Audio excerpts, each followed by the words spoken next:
que toute la gloire soit à toi. Amen. Merci de nous avoir conduits ici ce soir parce que nous savons que tu as encore un plan merveilleux pour nous. Que ton règne vienne. Amen, amen. Que ta volonté soit faite. Amen. Et que tout plan de l'ennemi sur la vie de quelqu'un soit détruit au nom de Jésus. Amen. Au travers de ta parole, Seigneur, instruis-nous, révèle-nous le chemin et que nos vies puissent porter des fruits. Que toute la gloire, l'honneur et la magnificence soient à toi. Au nom puissant de Jésus-Christ, nous avons prié. Amen. Amen. Amen. Bien-aimés, chers frères et sœurs, que la paix et la grâce de notre Seigneur Jésus soient avec nous tous. Je vous souhaite la bienvenue à cette soirée de l'étude biblique. Nous avons besoin de la parole de Dieu.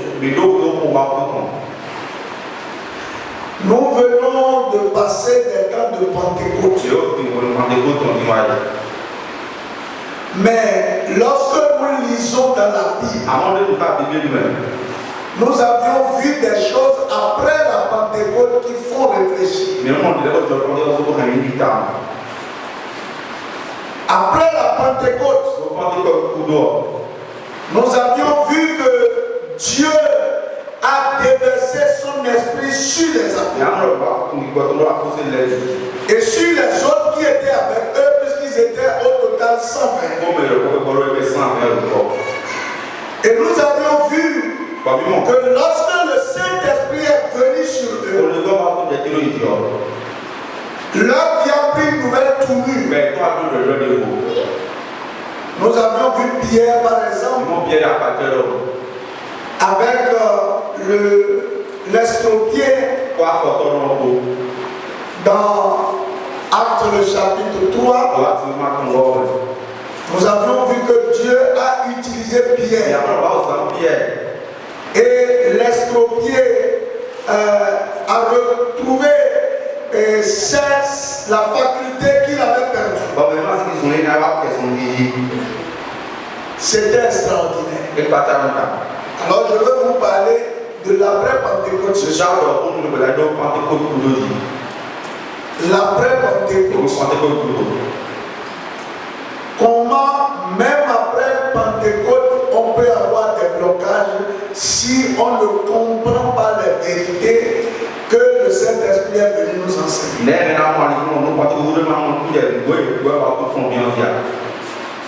Après la Pentecôte, après que Pierre a été un instrument que Dieu a utilisé pour délivrer cet estropié, après même devant le Sanhédrin, les gens avaient peur de faire du mal à Pierre. Il y a eu deux événements. Le premier, c'est le cas de Ananias et de Saphira.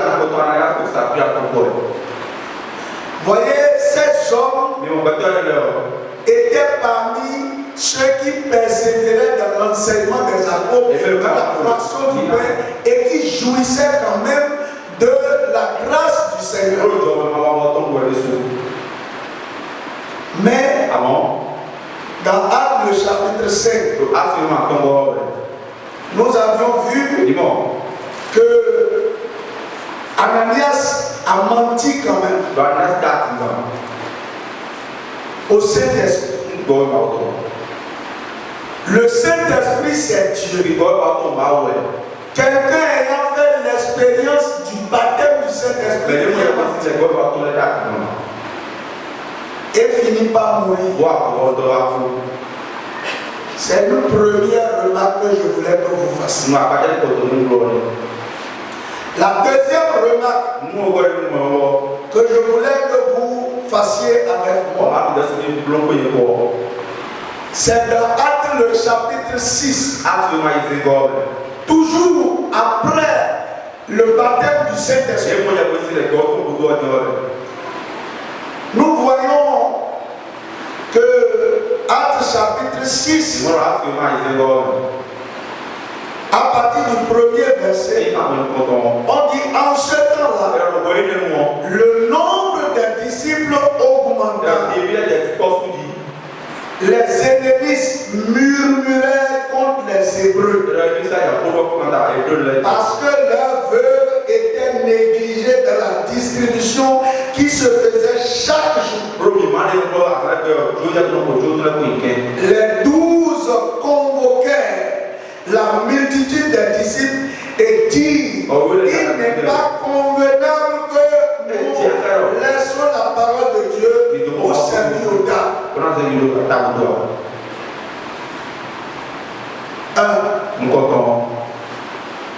Voici des gens qui étaient là, le Saint-Esprit est descendu. Ils ont parlé de nouvelles langues. Et à partir de ce jour, une communauté s'est formée. Ils ont commencé à progresser. Le Saint-Esprit a mis l'amour dans le cœur de chacun. Et les gens sortaient. Ils allaient vendre ce qu'ils avaient. Et ils l'amenaient pour que la communauté puisse en jouir selon le besoin de chacun. Je peux vendre une parcelle qui coûte 1 million. Et à la fin, c'est peut-être 10 000 que je vais prendre. Puisque on va me donner selon mon besoin. Ça ne gêne personne. Mais quelqu'un s'est levé parmi eux. Était aussi disciple. Il est venu. Et il a voulu tromper la vigilance de tout le monde. Il finit par la mort. Ça s'est passé. Maintenant, les apôtres, voyez ceux qu'on a vu, on dit Pierre a guéri, l'estropié par sa parole. Des gens sont commencés à murmurer contre lui dans l'église. Parce qu'ils estiment que sur des points, il n'était pas équitable. Il y a eu problème entre les hellénistes et les Hébreux. Ça a conduit à l'instauration des diacres. Maintenant, le dernier aspect que je veux vous parler, c'est dans Acte 10. Acte 10, à partir du verset 9 jusqu'au verset, je vais m'arrêter au verset 21. Le lendemain, comme ils étaient en route et qu'ils approchaient de la ville, Pierre monta sur le toit vers la 6e heure pour prier. Il eut faim et il voulut manger. Pendant qu'on lui préparait à manger, il tomba en estase.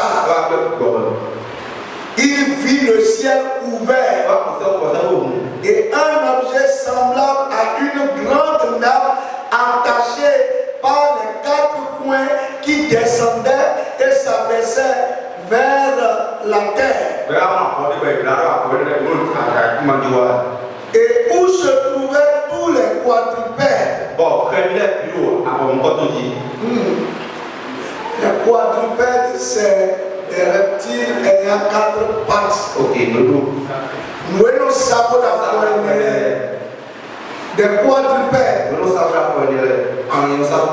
Les reptiles de la terre. Et les oiseaux du ciel. Si on va dire dans ce nappe, dans cette nappe, c'est ça, hein? Ok, il a par exemple les cafards. Les cafards, bon, ça c'est ce qu'on connaît habituellement chez nous. Il y a des vers de terre. Et il y a des oiseaux qui descendaient. Et puis, quand ces choses descendaient, dois lui dire, lève-toi, Pierre, tue et mange. Mais Pierre dit, non Seigneur, car je n'ai jamais rien mangé de souillé ni d'impur. Et pour la seconde fois, la voix se fit encore entendre à lui. Ce que tu as déclaré pur, ne le regarde pas comme souillé.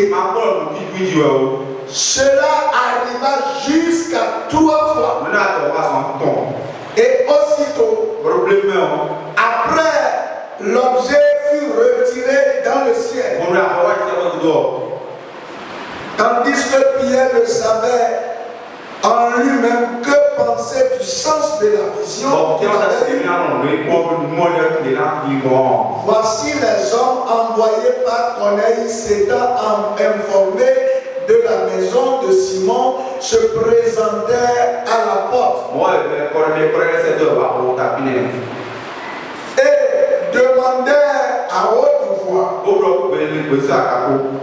si c'était là que logeait Simon surnommé Pierre.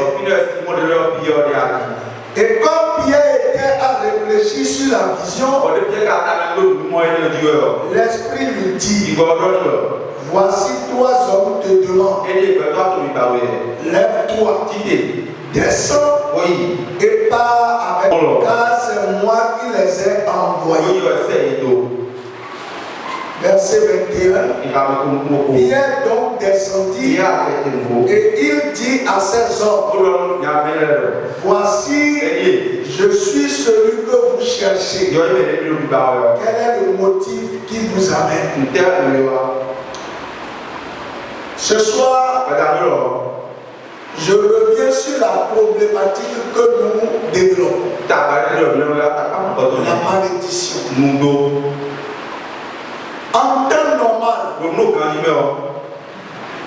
beaucoup sont choqués qu'on parle de ce sujet, de ce temps où nous passons, parce que avec la dispensation actuelle, ce sont des sujets qui ne devraient plus être d'actualité. Nous avons l'œuvre de la croix, ce que les David nous parlent. Nous avons le Saint-Esprit en nous. Ce qui fait que nous avons l'assistance de Dieu par rapport à un certain nombre de choses. Mais pourquoi, en dépit de l'œuvre du Saint-Esprit, les chrétiens du 21e siècle continuent de traîner certains problèmes? Voilà la réflexion que je voulais convaincre ce soir. Je vous ai montré ces 3 passages et j'ai été graduellement. J'ai dit que j'ai quitté du plus simple jusqu'à plus élevé pour vous montrer qu'une chose est d'avoir le Saint-Esprit. Mais quelqu'un peut être rempli du Saint-Esprit et continuer de traîner des problèmes. C'est choquant, n'est-ce pas? Mais c'est pourtant la vérité. Sinon, comment comprenez-vous que Ananias puisse penser que il peut venir mentir à toute l'assemblée, que les gens l'ovationnent, que les gens disent le frère a bien fait, mais qu'il ne soit pas sincère. Deuxième chose, que des gens dans l'église, avec quand même l'œuvre du Saint-Esprit, murmurer contre les dirigeants. Je peux dire que tous ceux-là, ils sont d'un niveau un peu bas. Mais Pierre qui a été de la Pentecôte. C'est-à-dire, non, bon, pas forcément le chant, c'est-à-dire quand on dit chant, c'est-à-dire que c'est lui la figure de proue de cet événement. Lui aussi, vous voyez, il vient de vivre une expérience. Lui-même vient de vivre une expérience. Il était là. Et il a fait un rêve. Comme le dit le truc. Pendant qu'il avait faim, il a fait un son. Il a vu des choses. Et on lui a dit de manger. Et il dit, depuis qu'il vit, il n'a jamais mangé quelque chose. Et la voix lui a dit, ce que moi, Dieu, je déclare pur. Toi, tu vois ça impur.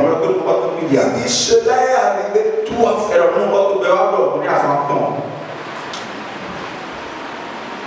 Je veux vous parler de trois choses ce soir sur lesquelles il faut porter grande attention. Si vous ne portez pas, si vous ne faites pas attention à ces choses, si vous ne laissez pas le Saint-Esprit toucher ces choses, vous pouvez, c'est ça on dit qu'il y a des gens qui sont loin, ils prient pour les gens, les autres sont bénis et eux-mêmes ne sont pas bénis. Que vous ne soyez pas des vecteurs seulement, mais que vous jouissez de l'Esprit. Vous devez comprendre ces trois choses que je vais vous parler. C'est pourquoi je vous ai donné trois différents. Le premier cas, c'est le cœur. Le cœur de l'homme. Voyez, le problème de l'église aujourd'hui, c'est une question de cœur. Beaucoup n'ont pas un cœur que le Saint-Esprit, qu'ils laissent le Saint-Esprit changer. Ils ont la volonté, mais ils n'ont pas le cœur qu'il faut. Le cœur, c'est ce que Satan regarde. C'est là que Satan peut t'avoir, peut te manipuler. Parce que Ananias, quand même, personne ne l'a poussé. N'est-ce pas? Personne ne l'a poussé. Quelqu'un lui a dit d'aller vendre ce qu'il a fait. C'est lui-même. Nous devons laisser le Saint-Esprit traiter notre cœur. Il y a plusieurs types de cœurs. Il y a des gens, il y a des cœurs qui sont blessés. Il y a des cœurs qui sont tortueux. Le cœur blessé n'est pas le cœur tortueux. Le cœur blessé, c'est un cœur qui a reçu un choc qui n'a pas pu guérir. Mais le cœur tortueux, c'est le cœur qui est rempli de toutes sortes de ruses. C'est ça la différence. Votre cœur, qu'est-ce qui est dans votre cœur? Ça, si vous ne le traitez pas, vous pouvez parler en langue. Satan aura toujours contrôle sur vous. Et tout ce dont on parle, malédiction et problème de Satan, ça va toujours venir. Toujours. Vous pouvez être à côté de Jésus. Le cœur d'Ananias. Quel est ton cœur? Après la Pentecôte, est-ce que tu as laissé le Saint-Esprit renouveler ton cœur? Dans la conversion, on dit, je vais ôter vos cœurs de pierre pour vous donner un cœur de chair. C'est le cœur de chair que Dieu peut utiliser, le Saint-Esprit peut conduire, qui fait que la volonté que vous avez ne sera pas essoufflée. Quel est l'état du cœur? Ça, je vois Ananias, ça me fait très bien mal parce que voici quelqu'un qui a vendu tout ce qu'il a, qui n'a eu ni la bénédiction, ni rester en vie pour manger ce qu'il a. Voyez, si vous n'avez pas un boca, vous pouvez être zélé pour le Seigneur. Vous pouvez être actif dans l'œuvre de Dieu. Cela ne vous apportera aucun fruit. C'est pour cela que vous voyez des chrétiens qui sont engagés, qui font beaucoup d'efforts spirituels, mais le résultat est zéro. Le cœur. Ce soir, Dieu veut que après cette Pentecôte, que chacun demande au Saint-Esprit de l'aider à avoir un cœur nouveau. Un cœur dans lequel l'Esprit de Dieu peut demeurer. L'état de votre cœur va conditionner les rêves que vous aurez. Même les pensées que vous aurez. Vous savez, il y a des gens, ils ne veulent pas donner à quelqu'un. Ils préfèrent jeter. Parce que son cœur est mauvais ainsi. Mais en réalité, ce n'est pas de sa faute. Ce cœur, ce n'est que Dieu qui peut faire l'opération pour changer. Et quand vous voyez le Saint-Esprit arriver, si vous ne lui donnez pas l'occasion, il ne peut rien faire. Mais si vous présentez votre cœur au Saint-Esprit, il est capable de vous le changer. Le problème de beaucoup de chrétiens, c'est le cœur. C'est le cœur.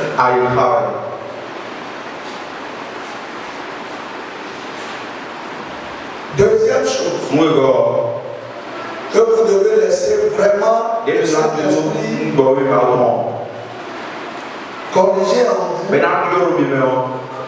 c'est votre caractère. Galates 5, à partir du verset 23. Ce que le Saint-Esprit, parce qu'il y a quelque chose que l'homme ne peut pas faire, que personne ne vous trompe. Même si vous avez envie, vous n'avez pas la force. Parce que votre caractère est retenu par beaucoup de déterminants que vous ne savez pas. Quand vous prenez Moïse, vous avez dit que c'est un homme qui a un caractère colérique. Mais cette colère-là, est-ce que la décision de Moïse peut changer ça? Seul le Saint-Esprit peut faire ce travail. C'est pourquoi on dit les œuvres de la chair sont manifestées. À partir de 19, à partir de 23, or le fruit de l'esprit, on n'a pas dit les fruits. Lisons Galates 5, 23, c'est un seul fruit que le Saint-Esprit produit. Quand il produit ce seul fruit-là, vous voyez que votre caractère devient un caractère nouveau.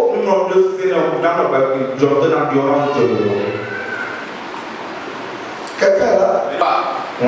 La paix. Tu vois, suivez bien tout ce qu'on a dit. Amour, joie, paix, la patience, la bonté, la bénignité, la fidélité, la douceur, la tempérance. Tous ces traits, ce n'est pas des traits, ce n'est pas des caractères. Et c'est le caractère que nous voulons. Il y a des hommes dans l'Ancien Testament qui avaient le Saint-Esprit, mais le caractère n'était pas là. Parce que le Saint-Esprit n'avait pas sa demeure en eux. Le Saint-Esprit venait simplement et agissait et laissait leur homme continuer. Mais dans la nouvelle alliance, le Saint-Esprit commence à travailler notre caractère. Donc quand quelqu'un est chrétien et que le caractère pose problème, le Saint-Esprit n'est pas encore. Ces Hélénites là, ils ont commencé à dire, regardez Voyez comment ils traitent les vœux des autres. Ils sont mauvais. Ils sont ceux-ci. Les apôtres, pour qu'ils ne soient pas un handicap pour les autres, ils se sont désintéressés. Ils choisissaient des gens parmi eux pour qu'ils fassent. Puisque vous avez commencé à voir qu'on n'est pas juste, il n'y a aucun problème à ça. Si eux ils n'avaient pas décidé ainsi, et qu'ils disaient, voyez, aujourd'hui, dans certaines églises, les chefs auraient dit, ah si c'est à nous, vous avez dit ça, Pierre n'a pas dit ça avec eux. Il dit, ok, nous sommes humains, c'est possible qu'on puisse se tromper. C'est ça quand le Saint-Esprit travaille votre caractère. Choisissez des gens en qui vous avez confiance. Et vous savez que ceux-là seront impatients. Et on va les consacrer. Vous voyez, le caractère de l'homme, c'est souvent le caractère est animé par la chair. Et le caractère, c'est l'handicap pour accéder à beaucoup de bénédictions. On a parlé de l'amour, la paix, la joie, la tempérance. La tempérance. La tempérance. Ne pas être agité. Ne pas se précipiter. Mais laisser les choses évoluer. Mais la tempérance n'est pas la passivité.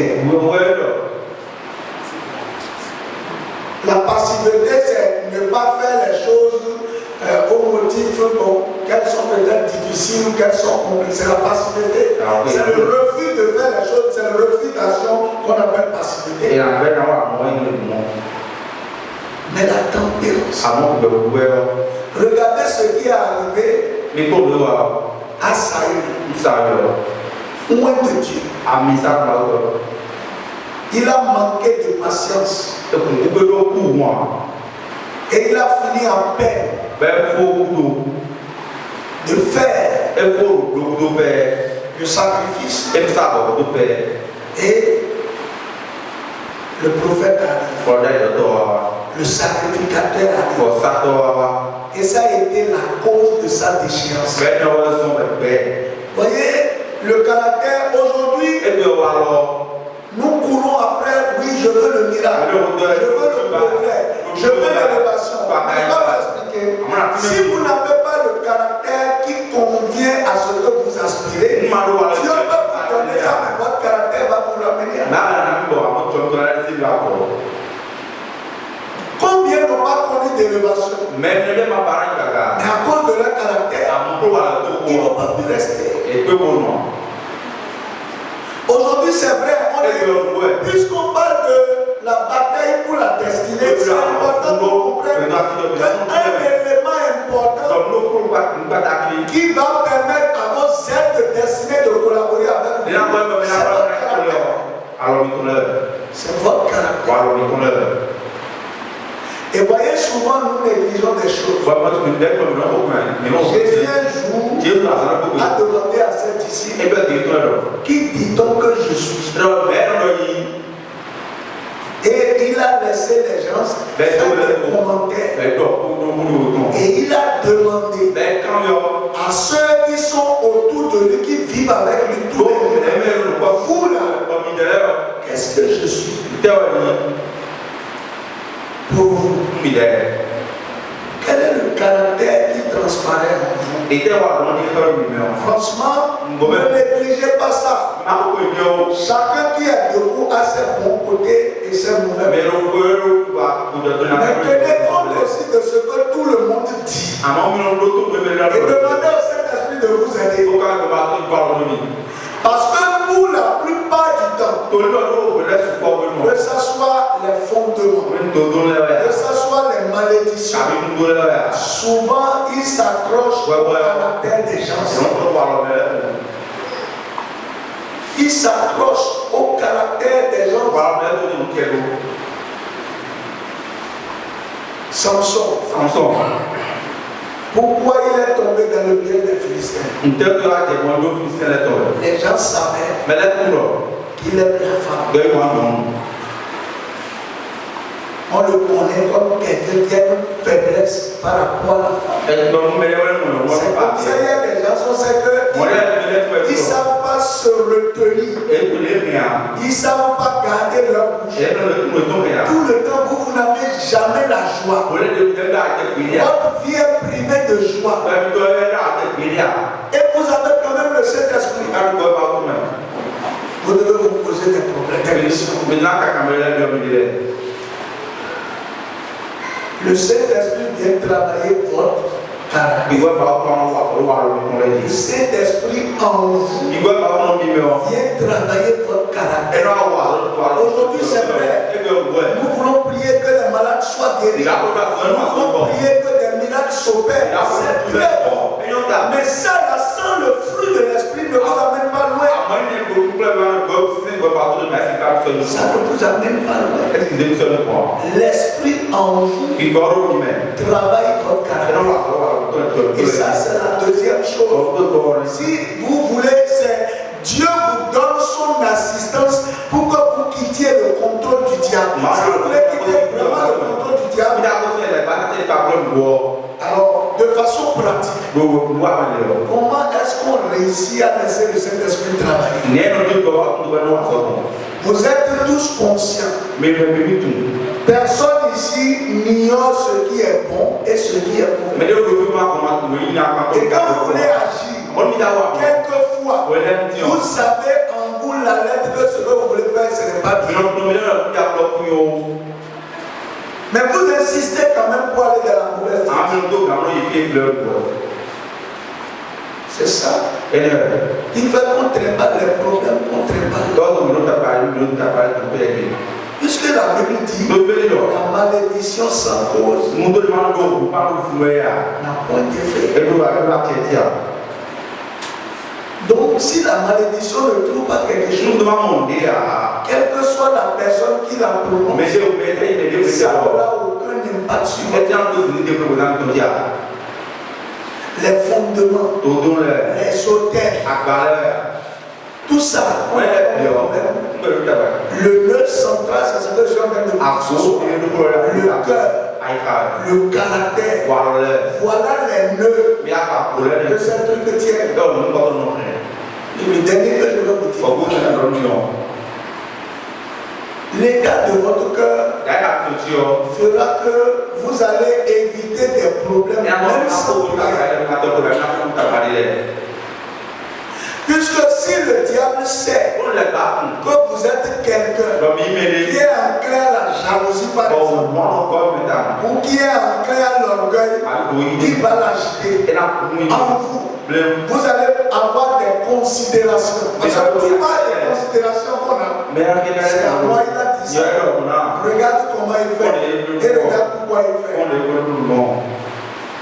Je m'efforce toujours, quel que soit l'événement qui arrive, de trouver une justification qui ne condamne pas l'autre.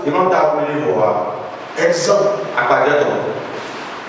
je suppose que je suis dans une situation difficile, où un événement survient dans ma vie, et j'attends à ce que tu viennes m'assister. Mais pour une raison ou une autre, tu n'es pas arrivé. La première réaction, c'est de dire, ah non, il me tient à la veste, il ne m'aime pas. Je ne réfléchis pas comme ça. J'ai 3 cas. Peut-être que toi-même, le jour-là, tu as une urgence que je ne connais pas. Puisque moi-même, ça peut m'arriver. Et je me dis, tout ce que vous voulez que les hommes fassent pour vous, faites-le de même pour eux. Deuxième chose, Dieu t'a empêché de venir. Parce que en venant, ça deviendra une contrainte quand tout viendra le concerner. Dieu ne veut pas que ça soit une contrainte. que vous comprenez ce que je veux dire? Si tu me fais, si tu m'assistes dans les moments difficiles, je suis tenu de t'assister dans les moments difficiles. Mais si Dieu t'empêche de venir, donc dans tel moment aussi, Dieu peut, c'est pas forcé que j'irai aussi. Troisième chose, peut-être qu'en venant, le jour-là, peut-être votre cœur sera infecté ou pas. La dernière chose que je veux dire, je suis Pierre. Quand même, Pierre, on peut dire que c'est le disciple le plus élevé. Mais là, il est passé dans un moment où si le Saint-Esprit n'avait pas agi, il va manquer de faire la volonté de Dieu.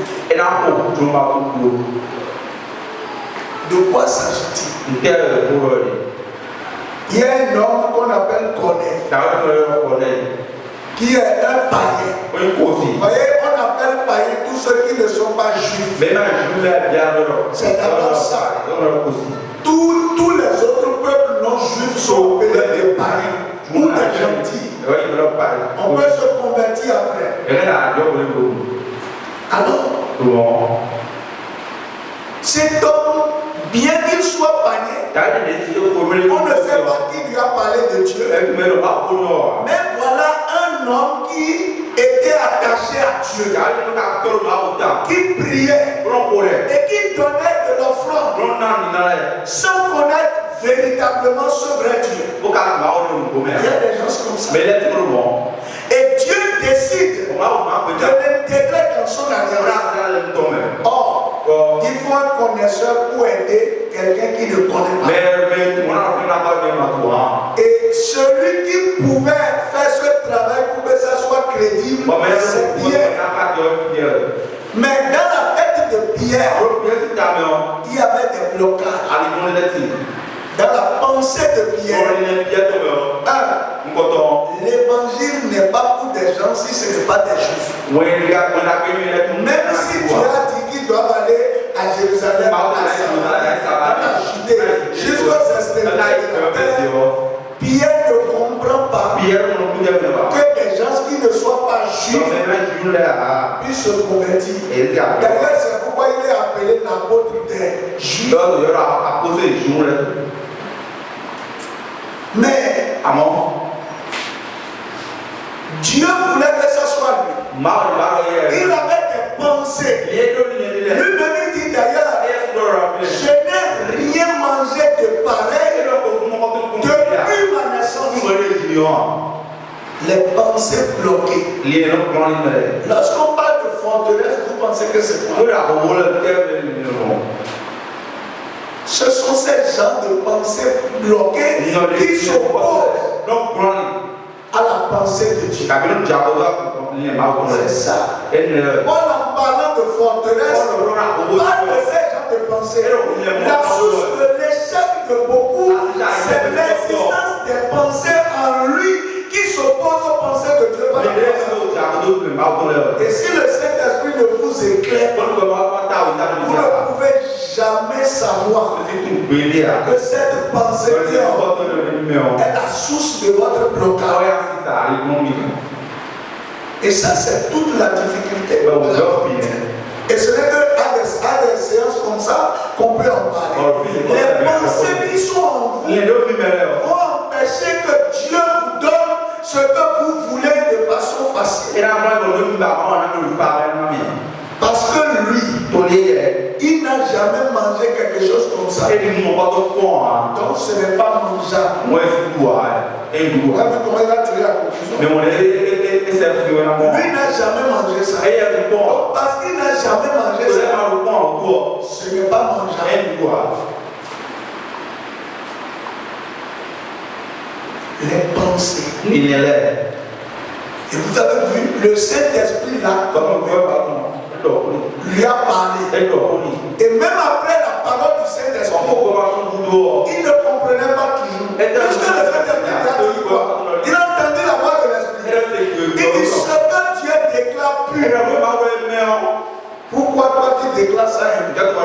voyez, beaucoup disent Dieu n'a qu'à me parler. Dieu n'a qu'à me parler. Mais les pensées qui sont en vous, même quand Dieu vous parle, vous ne savez pas le message de Dieu.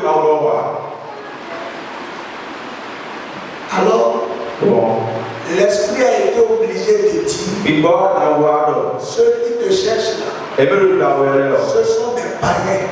Mais dès ça, il faut les suivre. Et il a été dans leur maison.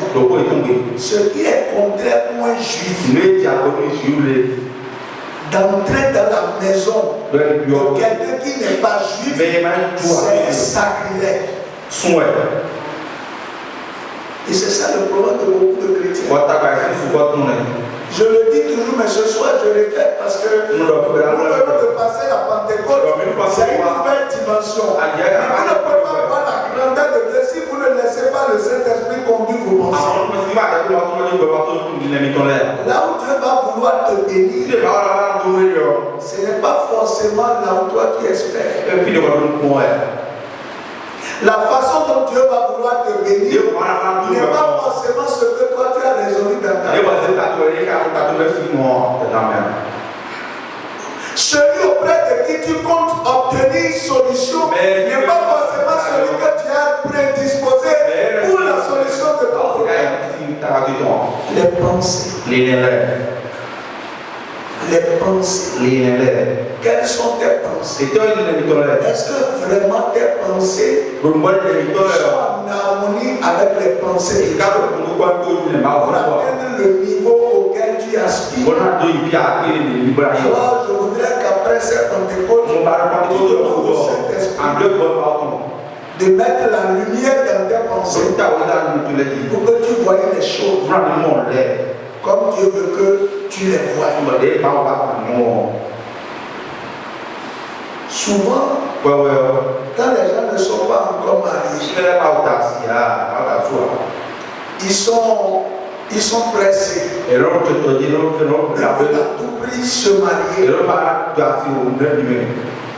Mais quand le mari vient, quand la femme vient, et que des restrictions arrivent dans leur vie, ils commencent à dire que le diable est rentré dans le foyer. Or, le mariage par définition, c'est la perte de cette joie. Puisque la Bible déclare l'homme quittera son père et sa mère et s'attachera à sa femme et les deux deviendront. Plus personne n'a de droit.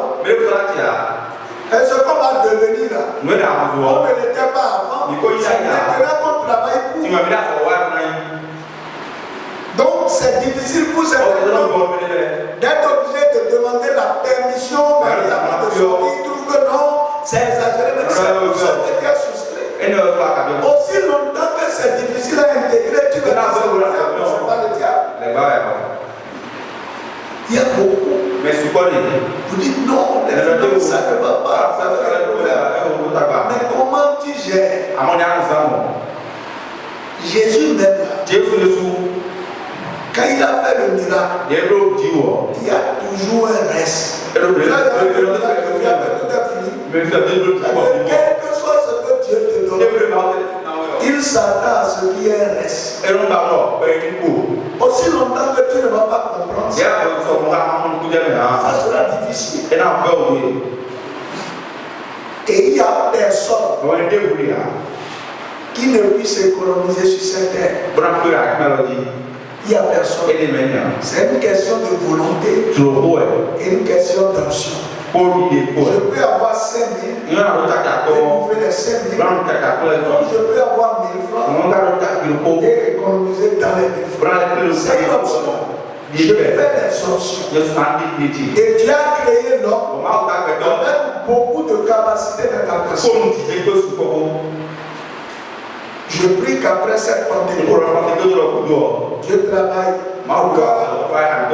nos caractères et nos pensées afin que nous allions à une dimension que Dieu vous bénisse et que sa grâce abonde au nom de de Jésus. Là, je veux m'arrêter. Je ne sais pas si vous avez des questions.